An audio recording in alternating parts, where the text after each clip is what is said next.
Carissime sorelle e carissimi fratelli, proviamo un attimo a stare in silenzio, ad abbassare le nostre voci, anche quelle interiori. Sentite il pianto di Kfir Bibas, il piccolo di appena un anno rapito il 7 ottobre dai miliziani di Hamas. Riuscite a percepire il pianto di Jamil, lo chiamerò così, nato in una tendopoli a Gaza lo scorso gennaio, quarto figlio di una donna rimasta vedova il mese precedente. Sentite le urla di Tatiana e di tutti gli altri bambini ucraini che da più di 2 anni sono costretti a rifugiarsi al suono delle sirene antiaeree. No, non sentiamo il loro pianto, le loro urla, la loro fatica. È il silenzio di tanti innocenti condannati ingiustamente. È il silenzio che Gesù in questo luogo ci ricorda. Lui innocente, lui giusto, lui condannato per l'opportunismo politico di pochi. È il silenzio del servo del Signore che abbiamo ascoltato nella prima lettura. In questa pagina in cui non si sente la sua voce, ma solo un racconto su di lui e sulle sue sofferenze subite. Già la descrizione iniziale rivela la fatica di ogni uomo nel volgere il suo sguardo, la sua attenzione su situazioni come quella descritta. Quante volte, di fronte a quelle condizioni, noi ci copriamo la faccia. Quanta fatica facciamo a stare dietro a certi racconti. Vogliamo andare oltre, cancellare davanti a noi quella crudeltà, fino a volercene dimenticare, fino a rimuovere dalla nostra memoria il volto di quel giusto sofferente, senza forma né maestà né splendore.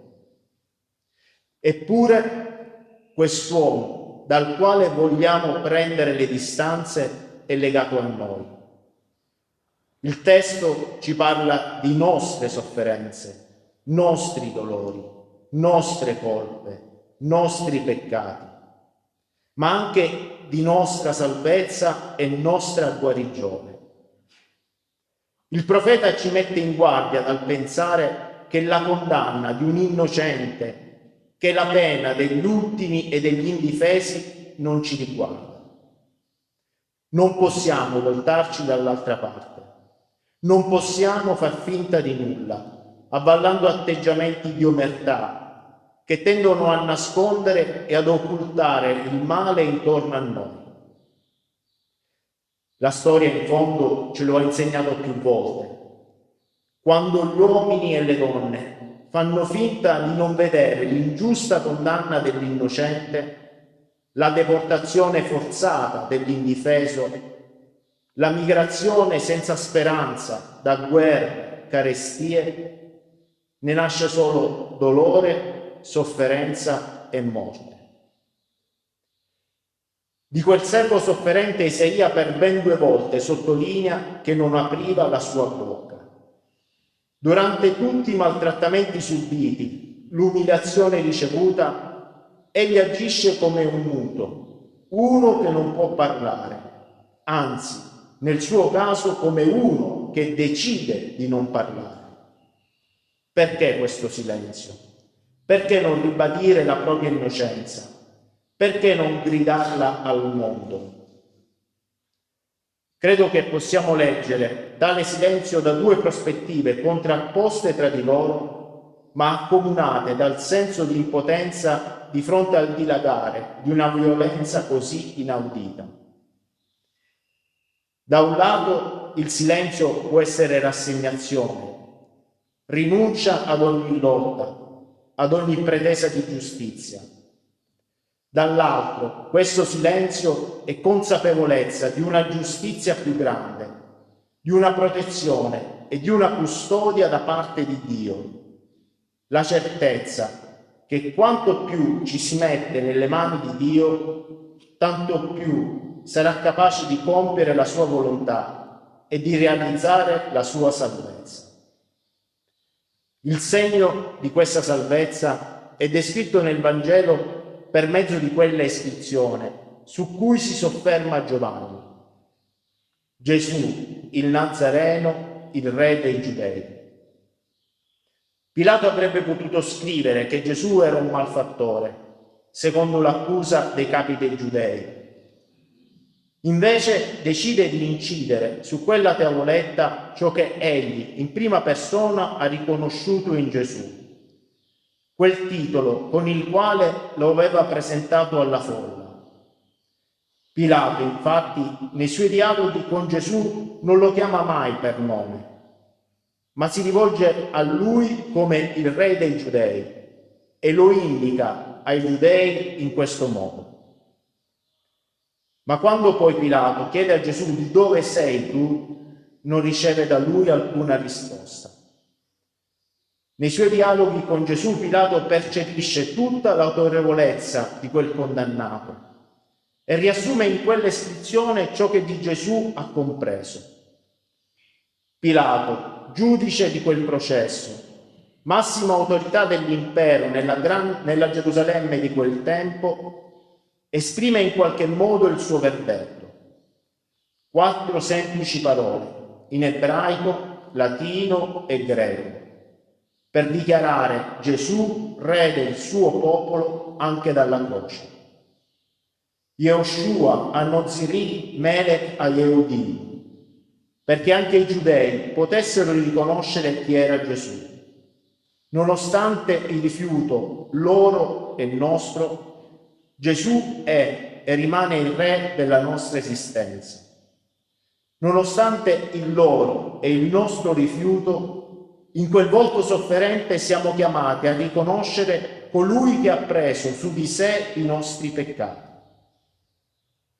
Jesus Nazarenus Rex Iudeorum, perché sia i romani e in special modo quei soldati sotto la croce, ma anche oggi tutti noi possiamo comprendere le conseguenze di un potere crudele, incapace di farsi promotore di una giustizia che giudica il colpevole e l'innocente senza parzialità. Jesus o Nazaraios o Basileius ton Iudeiavion, perché nell'espressione di quella che era loro la lingua conosciuta, ogni uomo e ogni donna in ogni parte del mondo potesse sapere chi fosse Gesù. Credenti e non credenti, anche oggi, possono riconoscersi nella sua sofferenza, possono guardare a quel giusto crocifisso come a uno che ha condiviso lo stesso spietato destino, vittima silenziosa di chi domina i popoli senza giustizia.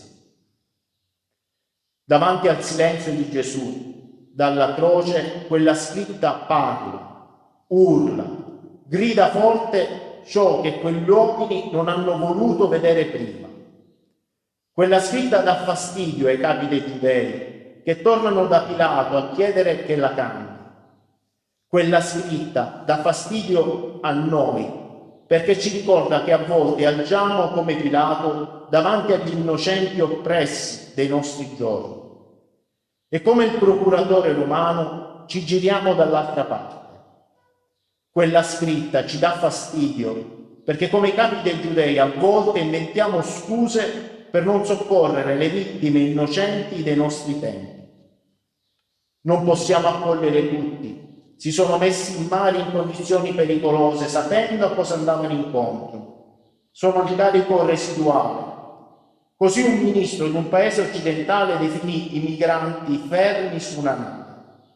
Parole che a volte ci indignano, ma altre volte ci lasciano completamente indifferenti, perché abituati spesso a pensare solo ai nostri interessi e ai nostri vantaggi. Quel silenzio dell'innocente, ingiustamente condannato, ci pone di fronte ad una scelta: agire per lui, gridare in sua difesa o rivolgere lo sguardo altrove facendo finta di nulla. Non c'è una via di mezzo. Anche oggi, da questo luogo, ci invita a scegliere. E tu che farai?